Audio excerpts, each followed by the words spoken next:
So you want to get great properties, but every time you get this close, somebody else snaps it up. That's why you need off-market properties. Just in case you don't know, off-market property deals are essentially properties that are for sale, but they are not on any major portal such as Zoopla, On the Market, or of course, Rightmove. Why do we need them? Three main reasons really. Number one, less audience. And what I mean by that is the problem with having a decent property, great property on Rightmove is you are one of thousands of people seeing this property, thousands of people negotiating, going through it. And the only way they're really going to get a great deal is by having a great relationship with the estate agent in the first place, which most people do not have the ability to do that unless they are on it full time. So less competition. Number two, more control. Because you are communicating with the person that's actually selling, you can have the conversation direct. And I'm not talking about getting the deal. I'm talking about through the legal process. You're able to communicate effectively, chase them up, chase the parties up, the solicitors up. When it's through an estate agent, I'm not saying every estate agent's bad. There's some really great agents out there, but they're not exactly well known for being on it like Sonic with the solicitors, communicating effectively. So the element of control. And number three, the ability to negotiate better deals. Like, how do you negotiate a great deal?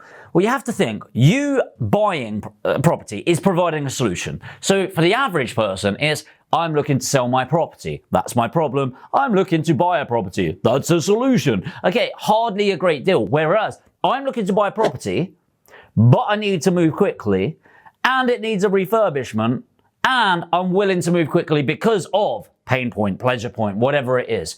The more you can understand a problem, the better you can apply a solution. I always say to people, you've got two ears, one mouth, use it in that ratio. But it's really hard to communicate through an estate agent to correctly understand somebody's problem and therefore correctly communicate the solution. So that's why I love direct to vendor off-market deals. So how do you find them, right? All sounds amazing, but where are these opportunities? Well, first of all, you can do it through estate agents. Let me explain. So I'm not talking about the negotiator. I'm not talking about the viewer. I'm talking about the valuer. Now, don't get confused with this. When I'm saying valuer, that is not a RICS surveyor, anyone qualified to value a property. It's just the title that estate agents give the individual that goes round and closes the deal. So they're the person who talks to the vendor, the person that owns the property, and they go around and go, I can sell this for you, no problem whatsoever. This is what we do. And that's their job.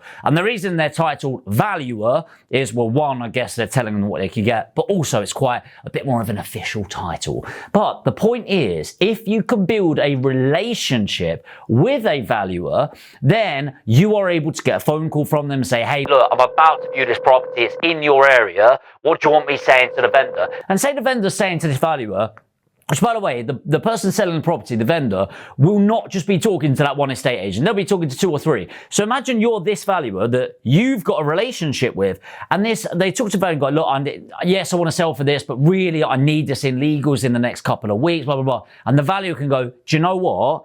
I've got somebody, I can bring them right now and find out what they'd be willing to offer. Boom. Jamie, I've got this. It's in good nick. You might need to spend $5,000 based on past properties. What can you offer based on that? I can offer this. He can offer this. We could do it and put it in contracts today. Imagine how cool that is for the vendor, the agent, and of course, from a cost point of view, you're not needing to list it, get professional photos, all of the other jazz that goes along. That's great when you've got a relationship. Outside of that, another level would be the free platforms. And it's a bit hit and miss, but I'm talking Gumtree and Facebook Marketplace, places like that. They're pretty good, but everyone kind of taps into it. It's a bit in hit and miss all the way. But it is very good because the people selling their properties, they specifically don't want estate agents. You'll see it all the time, go, no agents. For whatever reason, there's a lot of distrust against agents. So that's a level better. The next one that I really like is tapping into unknown resources. So this is where I always say, if you ever want to think, where are these people? Well, where would you be? So for example, if I'm wanting an old school landlord that's been in property for 30, 40 years, maybe they got 15, 20 properties, where would they be? Well, they're probably registered to two places. Number one, the NLA, the National Landlord Association, which is great because you can actually go and do presentations, you can pay for sending out an email to those people that think about all of the changes that have happened. They're going to want to exit. And of course, number two, a lot of councils, they don't require anybody to be on their license list, but a lot of people opt in, and most of the people that opt in to become a licensed landlord without needing to is the old school landlords, and you can get hold of that list and contact them directly.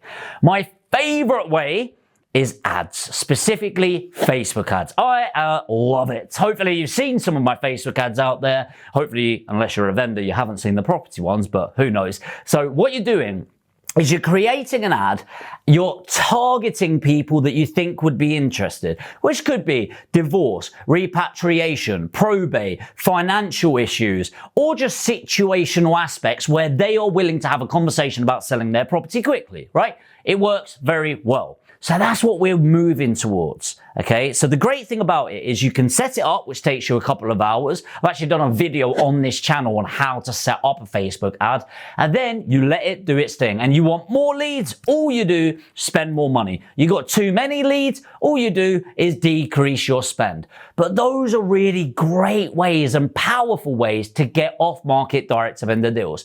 The final way that I've got is and this is for you, if you don't have the time, you don't have the experience, you don't have the connections, then you would use what we call a deal packager. So a deal packager is somebody that finds a deal, negotiates it, and then brings you that property. And then dependent on how much you want to outsource, you might look at a portfolio builder that typically scours portfolios for you. By the way, that's what my main company is, in case you're wondering. So I own a company called Aspire Property Group, APG, and we help people find a deal, negotiate it for them, get it in legal, sort out the finance, do the refurbishment and the letting. So if you're one of those people that want off-market deals and you want us to do the whole thing for you, put APG in the comments. I'll send you a link and we can have a one-to-one strategy session. Okay, so now you've got the lead. What do you say? What do you do? Panic mode, right? And here's all some, well, what if I actually get a lead? It's really weird. I always think people are worried about the fear of failure. But what I've realized through time is some people are really worried about the fear of success. Like, what if it actually works? And I get leads coming to me and it's like, oh, bugger. Honestly, be yourself. What you need to remember is the reason somebody's getting in touch with you proactively is that they have the problem and they are looking to you for the solution. So you don't need any slick sales script and all of that. 2 ears, 1 mouth. Ask what the issue is and shut the fuck up. Like, honestly, the worst thing you could do is just, and people think that's what sales is all the fucking time. But no, listen to the problem, understand it. And when I say listen, I mean actively listen. Listen to understand. Don't just listen to respond to somebody. And if you ask, hey, why are you looking to sell this property? And then they're going into their life story, shut up and listen. The better you understand somebody's problem, the better you can understand if you can even help them in the first place by buying the property, maybe doing a lease option, maybe service accommodation, maybe exchange, delayed completion, maybe an assisted sale. But you won't know what the right strategy is unless you actually listen to them in the first place. There are only really 2 pitfalls that I think you should be looking out for. So pitfall numero 1, is not getting emotionally attached. So when you are talking direct to vendor, and especially if it's in a situation where you need to move quickly, it's a great deal, maybe a bit below the market value, whatever it is, you are going to find out about their problems. When somebody shares their problems, you become emotionally connected. And as shit as some people's situation is, that doesn't make it a good investment or the right number to apply to something. And if you make an emotional decision for this, you're not actually helping anyone at all. And so like you can get hooked in by like offering an extra $5 grand, but if you're buying that property, you're penalizing yourself and you're really not helping in the long term. If it's like what we do for our investors, then they're paying over the odds for no real reason. And so you have to be logical and take emotions out of the equation. Problem or pitfall numero dos is you're not looking whole of market. So when you're doing this marketing and you finally get a direct vendor lead, it's gold dust, baby, is you actually neglect everything else that's on the market. Just because it is on market doesn't mean it's not a great deal. We do loads of on market deals and then tell the estate agent, hey, if you want to move through legals, you need to get it taken offline. All right. So just remember, there are other properties. Don't fall into I've invested money and time into getting this lead. We've had really good conversations. I must do this deal with this vendor. It's like, no. Listen, understand, apply a solution, and if it doesn't work, don't start upping your numbers and upping your numbers. Don't get emotionally attached. Realize that you don't need tunnel vision on this. There are other properties available. So that's it for now. I hope you have found this really valuable. Let me know in the comments, by the way, and if you want me to deep dive in any of those off-market direct-to-vendor marketing strategies, let me know in the comments and I'll create a video just for you. If you're new to the channel, I'd really like to see you back in future videos. And of course, if you did get value, make sure to hit the like button. If you are one of those that you're watching this and going, that sounds like a lot of effort, I'd rather you do it for me, Jamie, hit APG in the comments right now. I'll reply with a link and we can book in a one-to-one strategy session completely free. Hopefully that's been valuable. Hit subscribe, notification bell, and I'll see you in the next video.